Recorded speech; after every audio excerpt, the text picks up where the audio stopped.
Bismillahirrahmanirrahim. Assalamualaikum warahmatullahi wabarakatuh.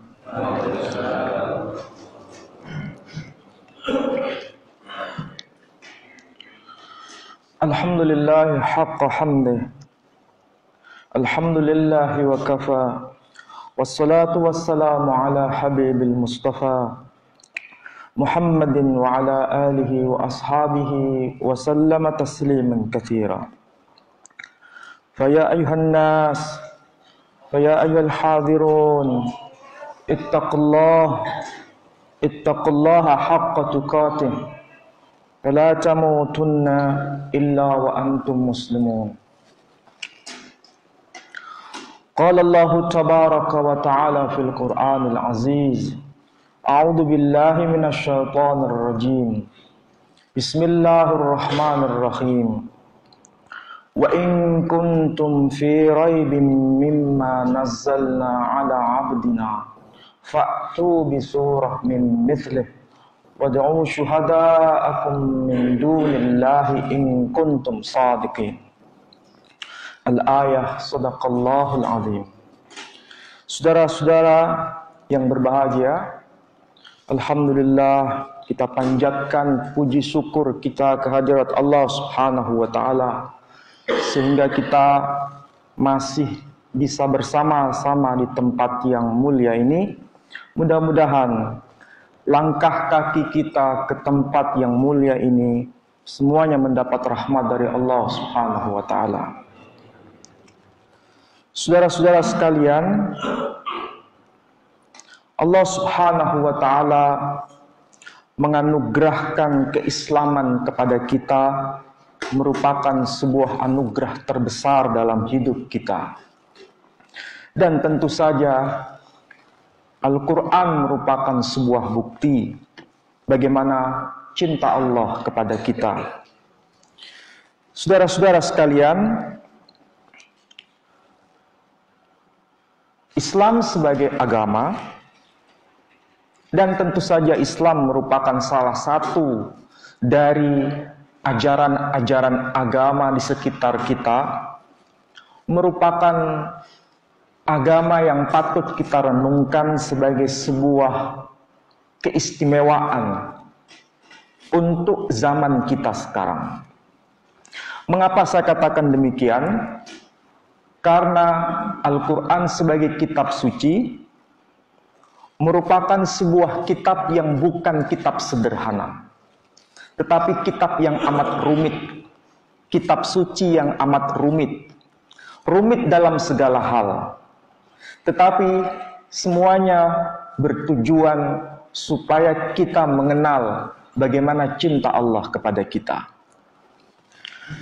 Saudara-saudara, tadi saya kutip ayat yang termaktub dalam surah Al-Baqarah.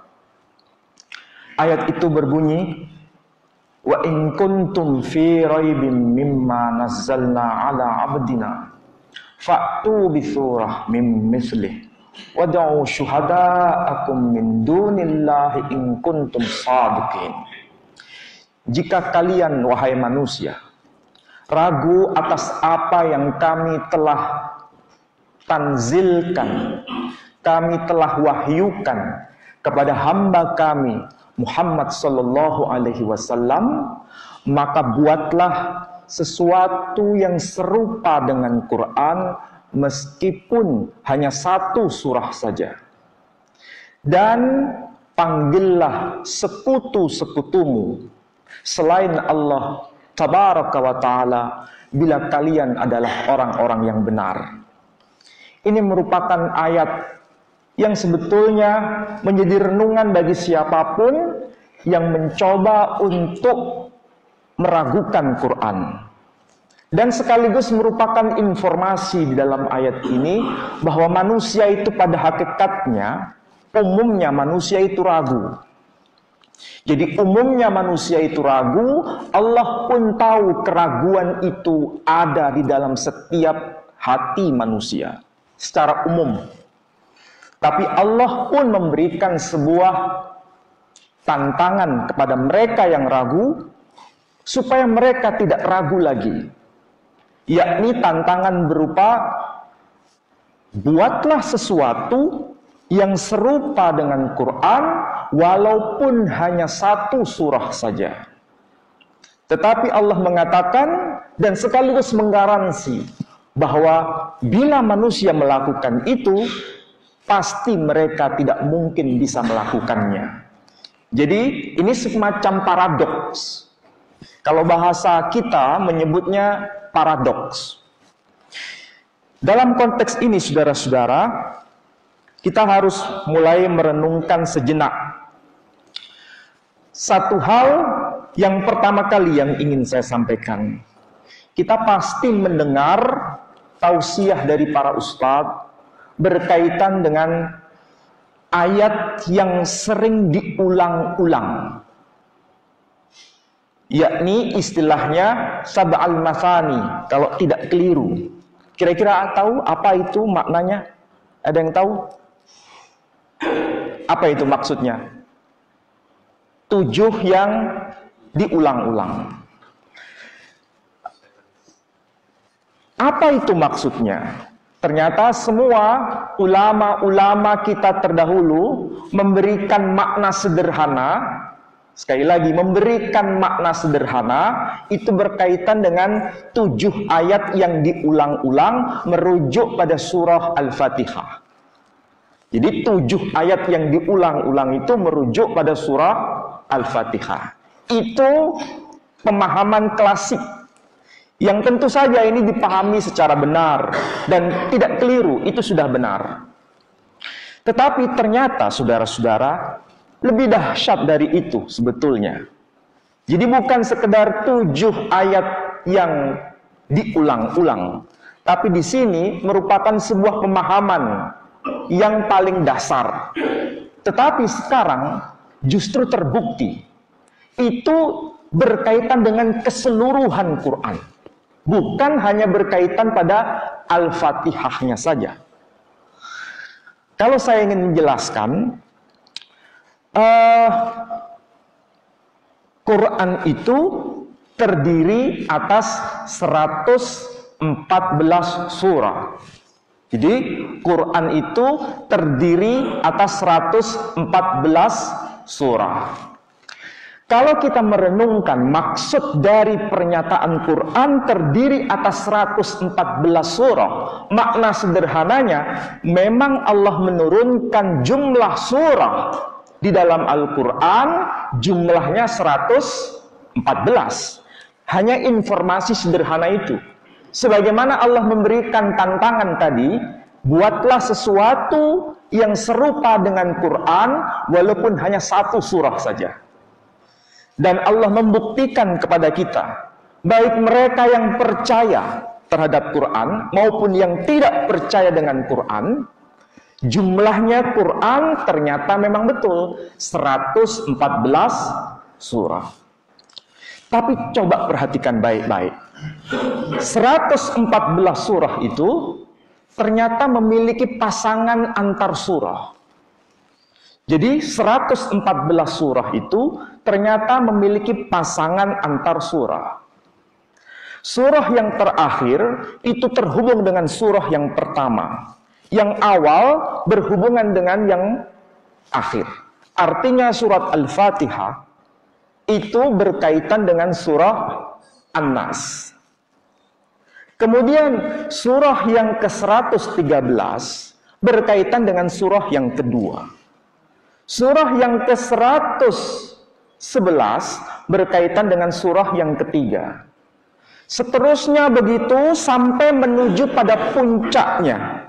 Puncaknya yakni surah yang ke-57 berkaitan dengan surah yang ke-58.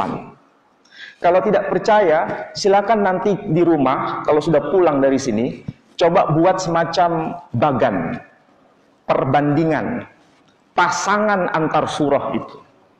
Jadi 114 surah itu ternyata memiliki pasangan masing-masing. Kalau dikaji secara sederhana, secara teks saja, kita bisa ambil contoh Dalam surah Al-Fatihah itu disebutkan misalnya ayat yang berbunyi Bismillahirrahmanirrahim. Ya, Bismillahirrahmanirrahim. Kemudian setelah itu urutannya Alhamdulillahirabbil alamin. Ar-Rahmanir-Rahim, Maliki Yaumiddin. Itu urut-urutan. Jadi disebutkan nama Allah, kemudian disebutkan nama gelarnya, yakni sebagai Rabb, kemudian disebutkan nama gelarnya lagi sebagai Malik, dan disebutkan dengan catatan di situ Iyyaka na'budu wa iyyaka nasta'in. Ini maksudnya merujuk pada mana? Nanti terkait pada surat ke-114. Urut-urutannya bisa dilacak. Disebutkan Bismillahirrahmanirrahim, Qul a'udzu birabbin nas, malikin nas, ilahin nas. Jadi ilahin nas berkaitan dengan Iyyaka na'budu wa iyyaka nasta'in. Qul a'udzu birabbin nas berkaitan dengan Alhamdulillahi rabbil alamin. Malikin nas berkaitan dengan Maliki Yaumiddin. Ini urut-urutan. Sama. Berkaitan dengan persoalan pasangan tadi, 114 itu kalau dipadatkan 114, 6 ditambahkan ayat surah pertama, surat urutan pertama 7. 1 sama dengan 7. Betul tidak? Surat yang ke-113 dipadatkan, digabung dengan surah yang kedua, jumlahnya juga 7. Surat yang ke-111 dipasangkan dengan surah pasangannya juga 7. Terus begitu sampai ke atas juga ketemunya 7. Pasangan surat yang ke-57 dengan surah yang ke-58 juga hasilnya 115. Dipadatkan sama dengan 7 juga. Terus coba hitung. Apakah itu sebuah kebetulan? Barangkali juga kebetulan. Barangkali juga kebetulan. Orang boleh mengatakan itu kebetulan. Saudara-saudara, kebetulan seperti ini kita bisa melihat pada surah Ali Imran misalnya. Surah Ali Imran itu surat yang ketiga, ya, surah yang ketiga. Di dalam surah yang ketiga ayat 59 itu ada ayat yang cukup menarik juga untuk dianalisa. Di situ ayatnya berbunyi Inna mathala Isa 'indallahi kamathali Adam. Khalaqahu min turab thumma qala lahu kun fayakun. Di situ secara teks ada dua kata yang sebetulnya sama.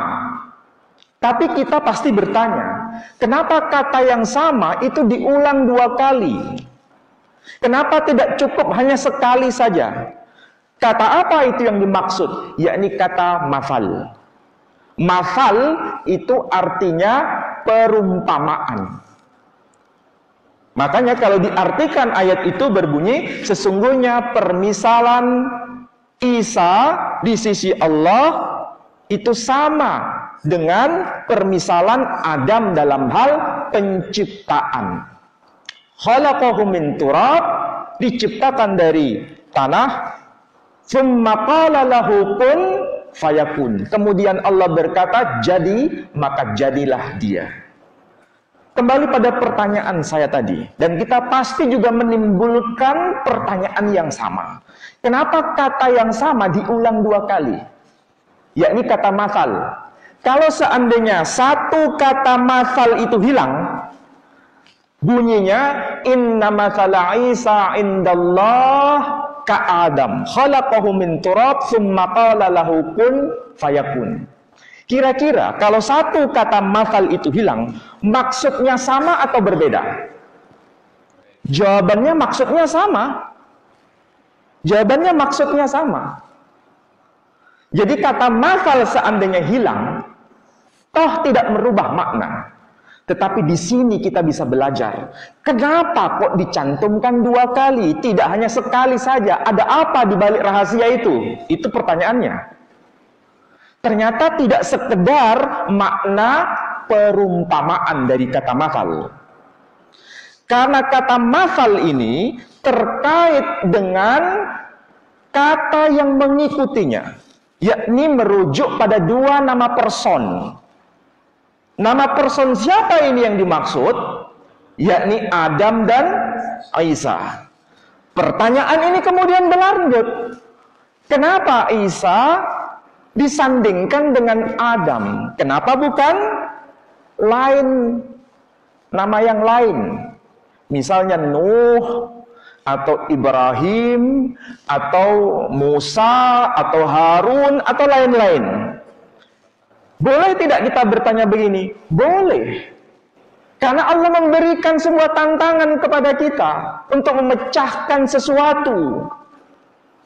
Ternyata di saudara-saudara, ini memang aneh. Sekali lagi, mungkin kita menyebutnya kebetulan. Di situ kata masal dikaitkan dengan dua nama person, ya. Tapi coba perhatikan ayat itu baik-baik. Ternyata ini berkaitan dengan khalaqahu. Apa itu khalaqahu? Penciptaan, berkaitan dengan penciptaan. Artinya memang masal ini berkaitan dengan penciptaan, itu maksudnya. Tapi ternyata kata khalaqahu ini ternyata kata sentral. Sentral itu berarti di tengah-tengah. Sebelum kata sentral ini diawali dengan 7 kata. Yakni kata inna mathala Isa indallahi kamathali Adam. Coba hitung, itu terdiri atas 7 kata. Setelah kata khalaqahu diakhiri dengan 7 kata lagi. Min turab summa qala lahu kun fayakun. 7 kata. Jadi 7 kata. Diawali 7 kata, diakhiri dengan 7 kata. Selain itu, kalau dikatakan 7 kata, beda nggak dengan 7 huruf? Beda. Apa hubungannya dengan dua nama yang disejajarkan, yakni Adam dan Isa di sini? Ternyata Isa terdiri atas 4 huruf. Ternyata Adam terdiri atas 3 huruf. Coba jumlahkan itu. Juga sama dengan 7 huruf. Jadi 7 huruf disandingkan dengan 7 kata. Ternyata pula masal menunjuk pada keseimbangan. Nama Adam di dalam Al-Quran juga tercantum sebanyak 25 kali. Kalau dipadatkan juga sama dengan 7. Nama Isa juga tercantum di dalam Al-Quran. Kalau nggak percaya hitung di komputer. Nanti pulang dari sini hitung di komputer. Kalau salah, gimana risikonya? Diapain saya? Terserah mau diapain. Tapi saya ini mau minta bukti. Betul-betul cari datanya. Adam 25 kali disebut secara komputer ya dalam Al-Quran. Isa juga 25 kali. Kalau dipadatkan juga sama-sama dengan 7. Anehnya lagi-lagi kebetulan. Penyebutan dua nama person ini sama-sama 25 ya. Tapi ketika nama dua orang ini bertemu dalam satu surah yang sama dan bertemu dalam satu ayat yang sama, itu justru terletak pada urutan yang ke-7 dari penyebutan 25 nama. Kok bisa begitu? Kebetulan. Jadi kebetulannya seperti itu. Lagi-lagi, ini merupakan tantangan bagi kita. Mengapa redaksinya seperti ini? Jadi huruf demi huruf ditata. Kata demi kata juga ditata. Jadi bukan hanya huruf yang ditata, tapi kata demi kata juga ditata. Pertanyaannya adalah, mengapa Al-Quran ditata sedemikian rapi? Bukan hanya kata yang ditata, hurufnya pun ditata. Letak-letak kata bukan sekedar rekayasa, tetapi memang atas petunjuk Allah Tabaraka wa Ta'ala. Sehingga tidak salah bila Nabi ketika menerima pewahyuan itu selalu mengatakan, letakkan ayat ini setelah ayat ini dan sebelum ayat ini. Nabi sendiri yang mengatakan. Tetapi Nabi berkata begitu bukan atas inisiatifnya, tetapi wa ma yantiqu 'anil hawa in huwa illa wahyu yuha, merupakan pewahyuan dari Allah Subhanahu wa taala. Nah, supaya kita semakin lebih jeli dan lebih betul-betul paham apa saja yang sebetulnya Allah letakkan sebagai sebuah tanda di dalam kitab suci ini. Perhatikan baik-baik. Di dalam Al-Quran, kalau kita menjumpai ayat yang pertama di dalam mushaf ya, kalau kita buka pertama, ayatnya yang tertulis itu pasti kita tahu. Bismillahirrahmanirrahim. Pasti kita tahu itu. Tapi apakah sesederhana itu ungkapannya? Pesannya memang menyatakan bahwa Allah itu dengan nama Allah yang Maha Rahman dan Maha Rahim. Tetapi ternyata Allah meletakkan tanda juga di situ. Tanda apa? Ternyata kata ism dalam Al-Quran, itu sebanyak 19 kali. 19 kali. Kata ism. Apa hubungannya dengan Bismillahirrahmanirrahim? Ternyata Bismillahirrahmanirrahim juga kalau dihitung jumlah hurufnya juga 19 huruf. Kemudian kata Ar-Rahman dalam Al-Quran itu 57 kali. Kata Ar-Rahim itu 114 kali. Itu berarti 2 kali lipatnya kata Ar-Rahman. Ternyata kata Ar-Rahman dengan kata Ar-Rahim juga terkait dengan angka 19. Coba hitung sendiri kalau nggak percaya.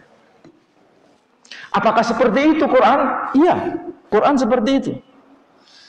Inilah sebetulnya yang membedakan antara mukjizat nabi-nabi terdahulu dengan mukjizat nabi terakhir Muhammad SAW. Kita pasti tahu namanya mukjizat itu sesuatu yang membuat orang takluk di hadapannya. Ijaz yang ketika bertemu dengan itu tidak bisa berbicara apa-apa. Satu hal yang menyamakan antara nabi kita dengan nabi yang lain-lain, yakni mukjizat yang terjadi pada masanya. Berkaitan dengan apa itu contohnya? Misalnya, ada satu contoh misalnya mukjizat Nabi Musa yang membelah lautan. Betul tidak? Di dalam Al-Quran diceritakan. Di dalam kitab agama Nasrani juga diceritakan.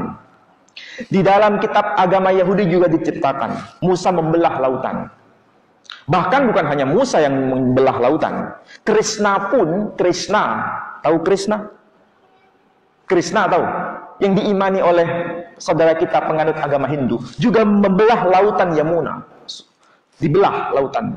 Untuk menyelamatkan Arjuna dan Subhadra. Nah ini ada beliau yang ahli di bidang ini. Novel.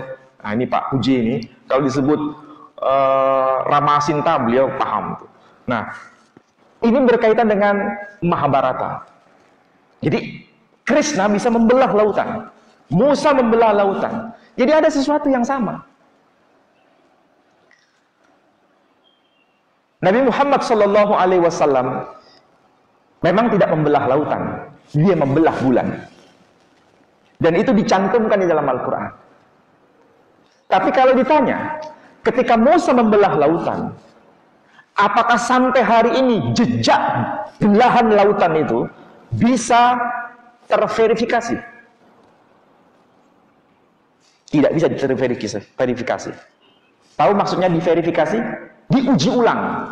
Apakah betul dulu pernah terjadi pembelahan lautan itu, lautan merah itu? Hanya sekedar kisah, cerita. Cerita di mana? Di dalam kitab suci. Tapi diverifikasi tidak bisa. Tapi kalau bulan terbelah, bisa diverifikasi? Bisa. Apa buktinya? Kalau nggak percaya, lihat saja di bulan. Maksudnya pergi ke bulan, itu memang terjadi retakan-retakan itu di situ.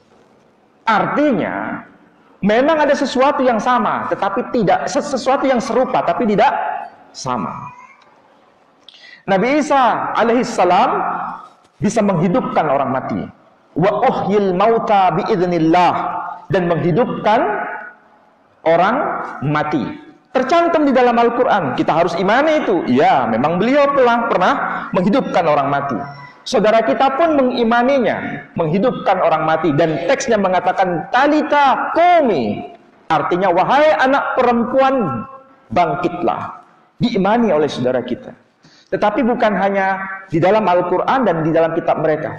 Krishna pun bisa menghidupkan bayi yang sudah mati karena dibunuh oleh Aswatama, yakni bayi yang dikandung oleh istrinya Abimanyu. Tahu ini kitab agama apa? Saudara kita yang Hindu. Nabi Muhammad SAW apakah juga pernah menghidupkan orang mati? Jawabannya iya, ada di dalam hadis. Ada di dalam hadis. Tapi beliau tidak berdoa, hanya dia datang, anak sahabat yang sudah meninggal itu hidup kembali. Pernah mendengar kisah ini? Kayaknya nggak pernah tahu ya. Ternyata Nabi Muhammad itu pernah mengalami mukjizat yang seperti itu. Jadi menghidupkan orang mati, Nabi Muhammad menghidupkan orang mati, Nabi Isa menghidupkan orang mati, Nabi Ilyas menghidupkan orang mati, Musa menghidupkan orang mati, Krishna menghidupkan orang mati. Semuanya bisa ada sesuatu yang serupa, meskipun tidak sama. Tapi di mana bedanya? Ternyata bedanya mukjizat Nabi Muhammad SAW berkaitan dengan Quran ini. Quran yang seperti ini itu tidak terdeteksi dalam kitab-kitab yang lain. Kitab-kitab yang lain tidak mempunyai pola seperti ini. Bayangkan, pola seperti ini tidak ada kecuali di dalam Al-Quran. Kata yaum saja di dalam Al-Quran, itu kalau ditotal dengan komputer jumlahnya 365. Kenapa bisa begitu? Tidak 363, tidak 369 misalnya. Kenapa kok hanya di total itu 365? Apa maksudnya? Ternyata itu terkait dengan jumlah hari dalam satu tahun. Bagaimana mungkin Nabi yang disebut sebagai Nabi yang ummi, yang tidak bisa baca, tidak bisa tulis, ternyata bisa menghitung-hitung seperti itu, meletakkan dalam surah-surah yang berbeda-beda, dalam ayat-ayat yang berbeda-beda, tetapi kalau di total jumlahnya 365, masuk akal tidak ini begini? Sangat tidak masuk akal. Tetapi memang faktanya begitu. Jumlahnya 365 kali penyebutannya. Itu baru hari. Belum bicara bulan. Bulan di dalam Al-Quran diistilahkan syahr. Apa itu syahr? Artinya bulan. Kita kalau bulan Ramadan, para ustadz itu selalu membacakan ayat istimewa. Ayatnya apa itu? Syahrul Ramadan alladzi unzila fihil Quran. Di bulan Ramadan itu diturunkan yang namanya Al-Quran. Nah, bulan di sini menggunakan redaksi. Teks bunyinya syahr. Ternyata saudara-saudara, ini lagi-lagi kebetulan. Hanya tercantum sebanyak 12 kali saja. Tidak kurang dan tidak lebih. Tidak kurang dan tidak lebih. Kenapa kok hanya tercantum 12 kali saja? Wallahu a'lam. Karena memang Allah mau mengajar kita. Ini fakta real. Bahwa itu bukan ciptaan seorang manusia yang bernama Muhammad. Kenapa tidak tercantum misalnya 20 kali? Misalnya 9 kali. Kenapa harus persis 12 kali? Karena terkait dengan jumlah bulan dalam satu tahun. Inilah Quran, lagi-lagi Quran bicara seperti ini. Dan coba lihat surah Al-Anbiya. Ini lebih aneh lagi. Surah Al-Anbiya. Surah Al-Anbiya itu surah keberapa? Wah, ini karena hafiz Quran, saking hafiz Qurannya, hafal Qurannya sampai nggak bisa. Berapa? Al-Anbiya berapa? 21. Coba cek ayat yang ke-33. Ayat yang ke-33. Ketemu? Coba bunyikan. Ayatnya, wa huwallazi khalaqal laila wan nahar wasyamsa wal qamar kullu fi falakin yasbahun. Merenungkan enggak? Kenapa bunyinya seperti itu? Coba renungkan di situ. Itu ada pernyataan Dia Allah yang telah menciptakan malam dan siang, matahari dan bulan. Kullu fi falaki yasbahun. Segala sesuatu yang ada di sana itu beredar menurut garis edarnya. Ayat itu kenapa ya kok tidak terbalik-balik? Kenapa kok diletakkan urutannya itu al-lail wan nahar? Kemudian di situ wasyamsa wal qamar. Kenapa kok bukan wal qamar wasyamsa? Kenapa nggak dibalik begitu? Kenapa nggak dibalik? Kenapa nggak dibalik? Itu pertanyaan mendasar. Ini kan urut-urutan kata itu. Betul tidak? Urut-urutan kata. Al-lail malam, an-nahar siang, wasyamsa matahari, al-qamar bulan. Ini urut-urutannya. Kenapa kok nggak dibalik? Ternyata di situ ada pesan. Ada pesan. Pesan yang pertama, al-lail itu berkaitan dengan bulan, ya. Al-lail ini berkaitan dengan bulan, ya. Siang, an-nahar berkaitan dengan matahari. Sehingga nggak mungkin dibalik. Kenapa ini kok begini hubungannya? Tahu maksudnya? Ternyata hubungan kata-kata ini diperkuat dengan hubungan huruf dengan huruf. Kullu fi falaki yasbahun. Kullu fi falak. Kullu itu semua. Fi falak, dalam orbit. Dalam orbit. Kullu fi falak, orbit. Coba perhatikan itu huruf demi huruf. Kullu fi falak. Bisa bayangkan ya, kullu fi falak. Coba buka Qur'annya. Kullu fi falak. Kaf ketemu dengan kaf. Kaf depan ketemu dengan kaf belakang. Lam ketemu dengan lam. Fa ketemu dengan fa. Ya-nya sebagai sentral. Betul? Kenapa bisa begitu? Itu menunjukkan memang orbit. Kata berorbit. Huruf demi huruf berorbit.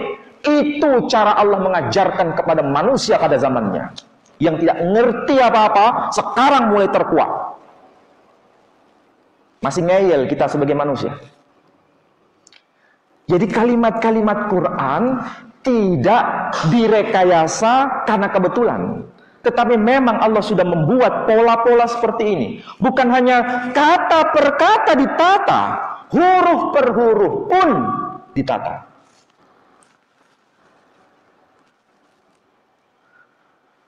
Jadi saudara-saudara, perlu menjadi renungan kita semua. Kalau Quran sedahsyat ini, maka jangan hanya dipahami bahwa Quran itu hanya mengajarkan soal perintah dan larangan. Jadi Quran itu tidak hanya berisi perintah dan larangan. Memang betul, perintah dan larangan itu salah satu ajaran yang Allah sampaikan kepada kita. Tetapi selain dari itu, lebih banyak lagi. Lebih banyak lagi. Berkaitan dengan apa? Keilmuan yang lain.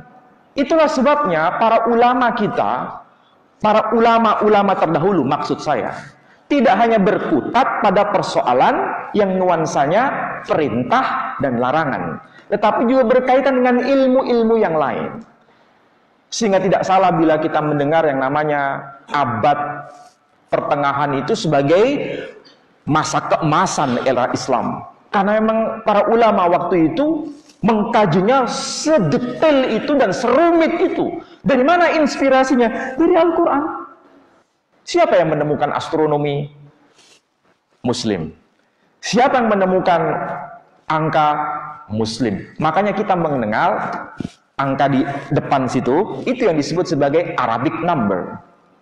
Itu yang disebut Arabic number. Tapi karena kita ini dijajah Belanda ratusan tahun, kita mengenalnya itu bukan sebagai Arabic number, angka Arab, tapi mengenalnya sebagai angka Latin. Kita mengenalnya angka Latin. Ini aneh. Padahal tidak pernah ada di dunia ini yang namanya Latin number. Yang ada itu Roman number. Roman number itu ya angka Romawi itu. Angka Romawi itu dipakai untuk bisnis. Tidak mungkin bisa menghitung komputer dengan menggunakan angka Romawi. Ditambah, dikurang, dibagi, dikali. Bisa? Jebol itu bisnisnya. Nggak bisa dipakai.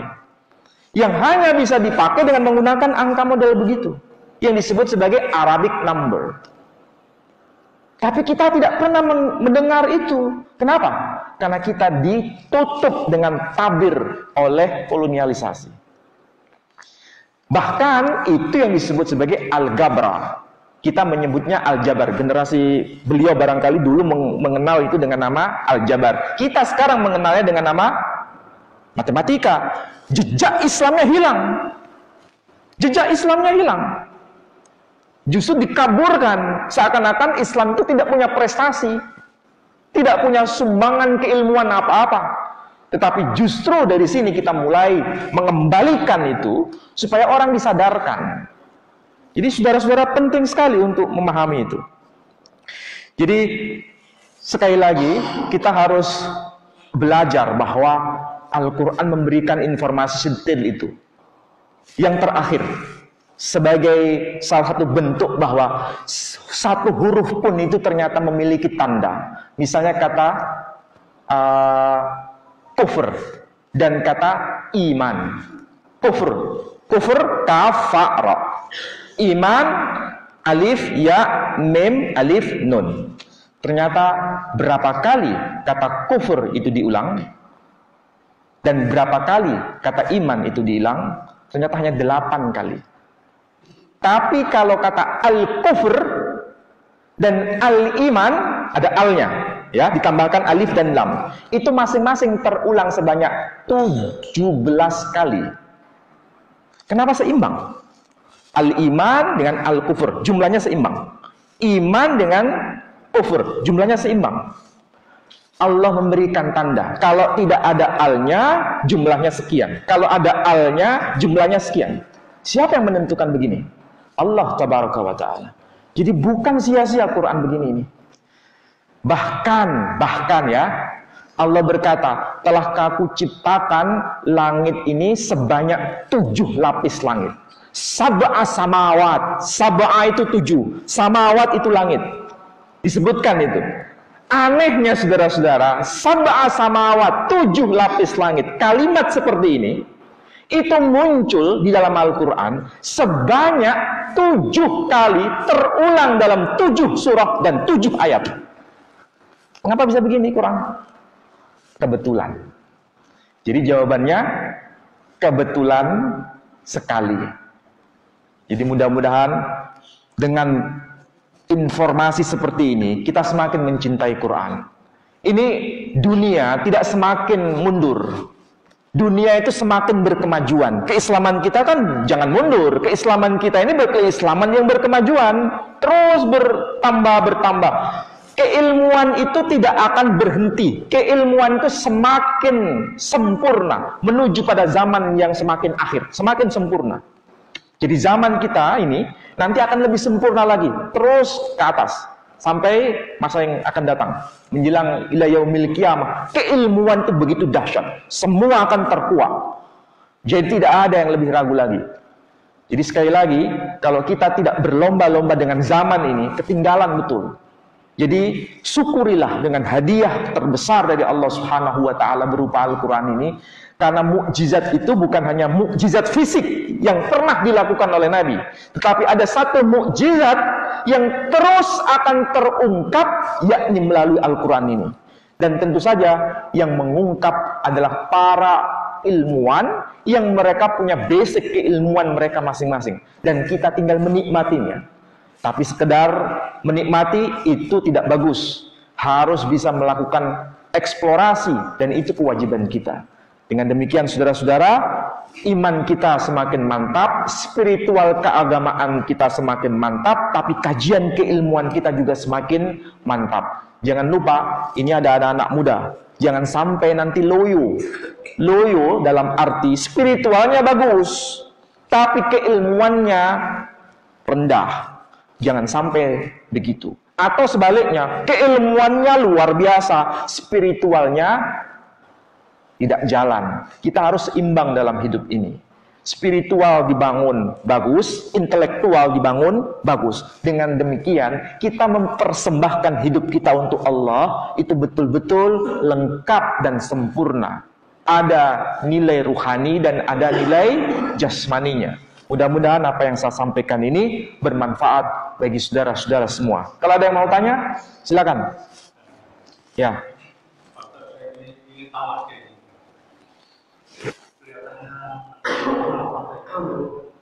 Rahasianya Al-Quran.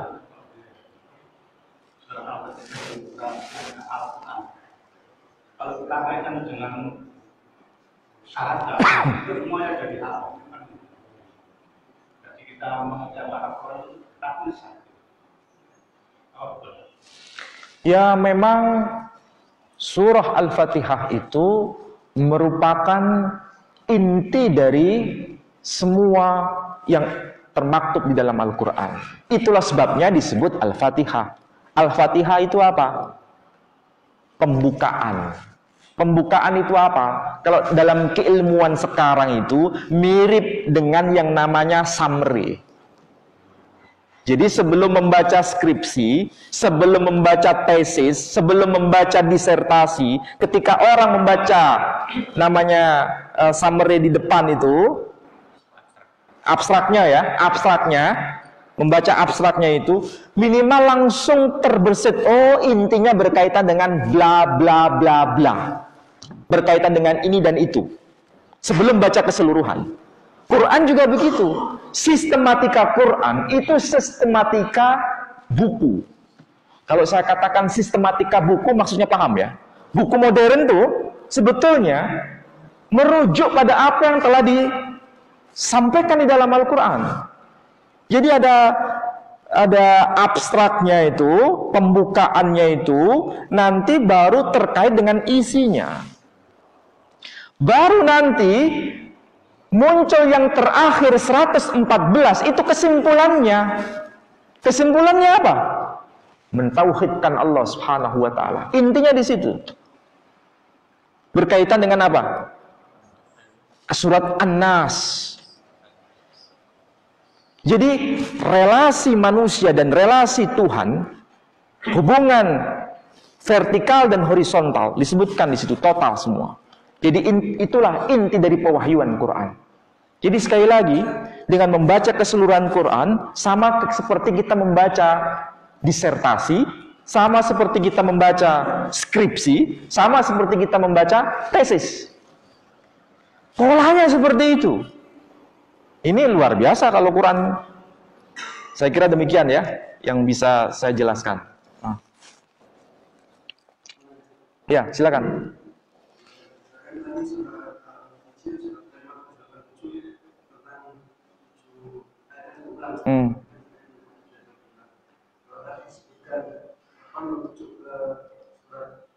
Apakah juga bisa dikatakan merujuk kepada ayat yang dimulai dari surat ke-40, surat Al-Fil sampai surat Al-Ahqaf, itu kan 7 berurutan dan semuanya dimulai dengan kalimat ayat Hamid. Kan semua Hamid semua.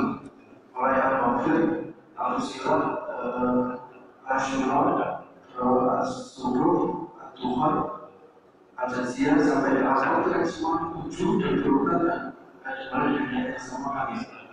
Baik juga merujuk kepada suatu, saya merujuk kepada surat apa yang tidak ada yang berulang saja. Terus yang kedua, kalau tadi disebutkan kenapa kita memberikan contoh semisal dengan Adam dan Isa, apakah karena berdasarkan penciptaannya yang sama, bahwa Adam dan Isa diciptakan tanpa mulai ayat ini. Jadi langsung juga bahwa saat langsung kalau bisa melalui akhirnya baik. Ya, itu tugas kita bersama untuk semakin membuktikan bagaimana redaksi pola di dalam Al-Quran. Dan temuan-temuan seperti itu sampai hari ini semakin berlanjut. Pola-pola yang dibuat oleh Allah melalui kekuasaannya yang terletak dalam redaksi Quran, ternyata yang berulang juga. Dan itu pasti ada hubungan antara surah satu dengan surah yang lain. Pasti ada hubungan. Hanya saja kita harus melakukannya. Dan ini sudah dilakukan, contoh konkret sederhana saja. Surat Yusuf. Nanti suatu saat saya akan bahas secara detail. Surat Yusuf itu ternyata itu terdiri atas 12 episode. Surat Yusuf itu surat keberapa? Surat ke-12. Membicarakan mengenai siapa? 12 bersaudara. Berkaitan dengan berapa episode? 12 episode. Episode pertama ketemu dengan episode ke-12. Episode kedua ketemu dengan episode yang ke-11. Episode ketiga ketemu dengan episode ke-10. Episode keempat ketemu dengan episode ke-9. Terus begitu, seperti pasangan. Kenapa bisa begitu? Wallahu a'lam. Aneh. Kebetulan memang. Tadi pertanyaan yang kedua berkaitan dengan masalah Isa dengan Adam tadi. Kan saya ajukan pertanyaan yang kedua. Kenapa Isa dipasangkan dengan Adam? Tentu saja bukan sekedar karena kalau nanti berkaitan dengan Adam, memang di polanya itu pola 7 huruf. Memang. Tetapi pesannya adalah ini berkaitan dengan penciptaan. Penciptaan dalam hal apa? Tidak ada bapaknya. Tidak ada bapak. Ini tidak ada bapak, tidak ada ibu. Ini tidak ada bapaknya. Jadi bukan sekedar kebetulan di situ. Memang Allah sengaja untuk membuktikan itu. Dan saya sudah menguraikan atau belum ya? Berkaitan dengan apa yang diterima oleh Maryam, yakni makanan yang dari surga, yang redaksi Quran menggunakan istilah rizqa.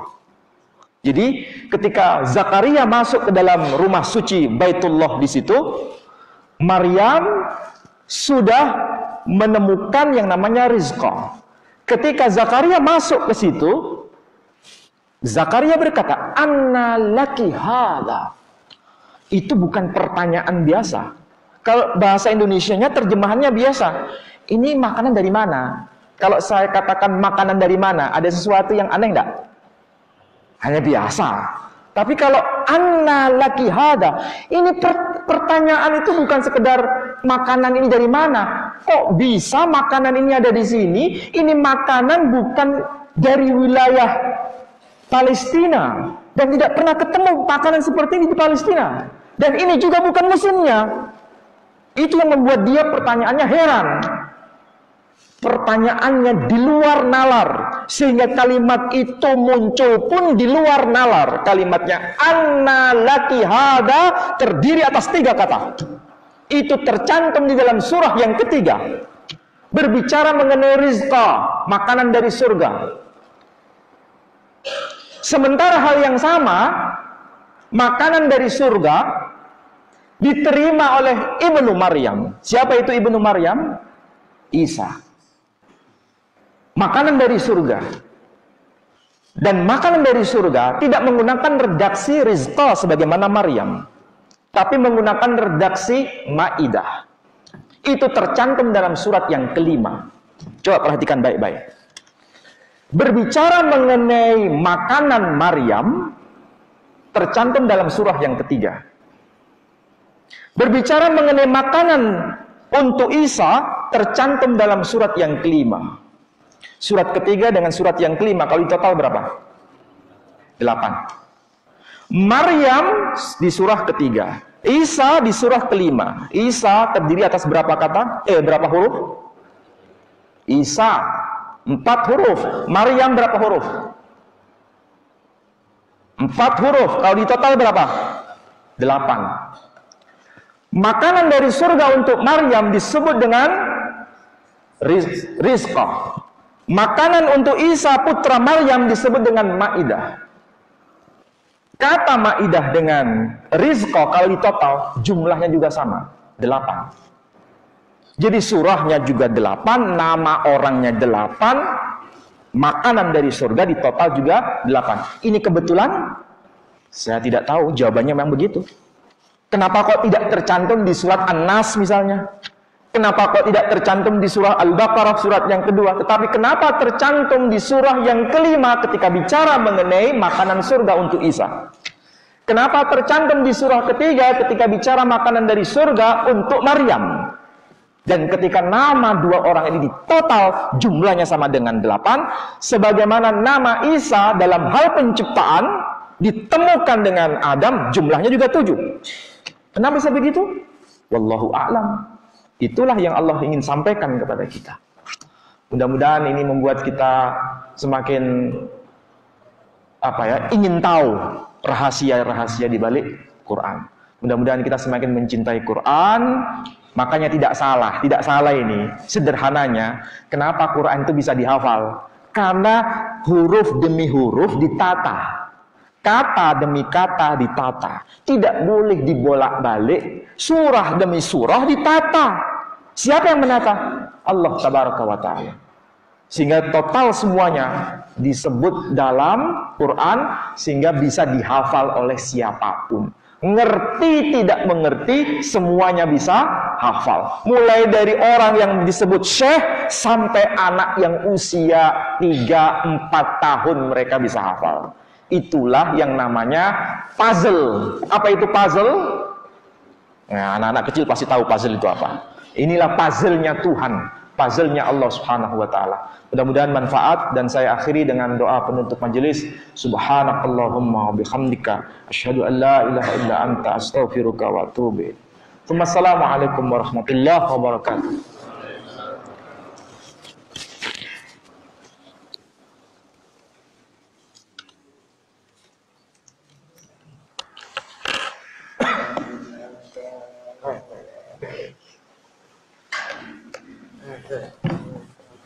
Lama gak ketemu ya? Sehat ya?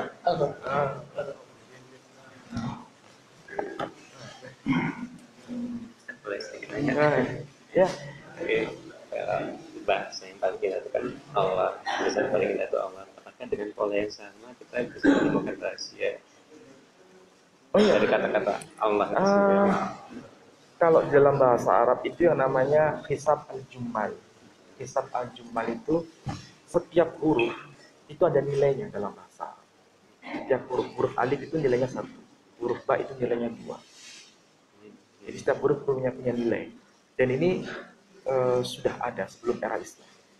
Kemudian kata demi kata pasti punya hitungan. Nama Allah